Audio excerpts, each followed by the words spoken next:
through a different door. It could be interest. It could be, gosh, I have one in my mind right now. He wants to be a chef. He wants to be a chef. He loves cooking. He loves food. He talks about it all the time. But you know, his access to that is so far away in his mind. So finding someone in a high school that is in the culinary arts that could connect to him and invite him to go along with their family to a nice restaurant to where he's probably never been before. Teaching him and helping him understand what that etiquette piece looks like. Like truly building something to where it's not overwhelming. You have to feel like you've got to come and put a whole program together and slides and PowerPoints. But it's a program that addresses kid by kid, personalized kid, individually driven. I really think that could go a long way. You know, kids respond to you all in so many different ways, and I think if they could build that relationship, because it's all about trust. You know, what are they here for? Are they going to be here when are they going to be in the front office when I get there? Are they going to do what they say they're going to do? There's a lot of parts and pieces that come to it.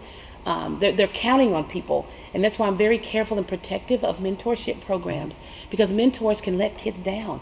And if my kids have already been let down so much in their lives, I won't let it continue to happen.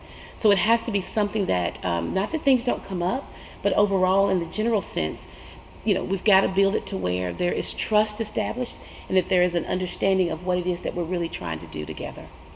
Exactly, because like a lot of our students, when we just suggest an idea, they're like, oh, is it a volunteer hour opportunity? No, is ma'am. it like going to help me get into college? Like that's like their major concern, and it's obviously real even in all of us. Like there's a slight part in that. Yeah. And we just hope to kind of change that. Yeah, and we have to, because here's the reality. You know, we can join programs and collect hours and be able to have something fancy on our resume, but when it comes down to it and you have to sit at that table with the college leaders and they ask you, tell me what is it that you really enjoyed about that program, they'll know whether the sincerity is there.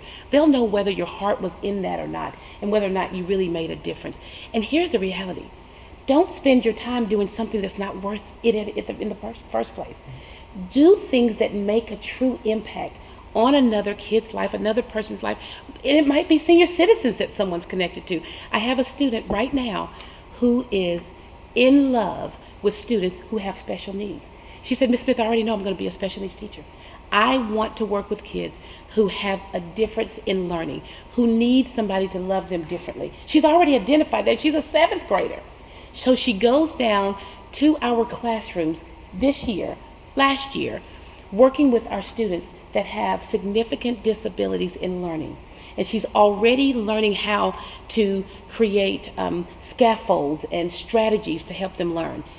When she becomes a high schooler, senior, junior, senior, that is going to be her true mission. So when she puts her hours on, it wasn't because she was looking for hours on a page. She'll have many hours starting as a 7th grader, 6th grader. But those hours are real, true hours spent moving somebody else's life forward. Move somebody's life forward, and that's where you'll get your gains. All right. Thank you so much. You're welcome. You're welcome. Thank you so much. You're welcome.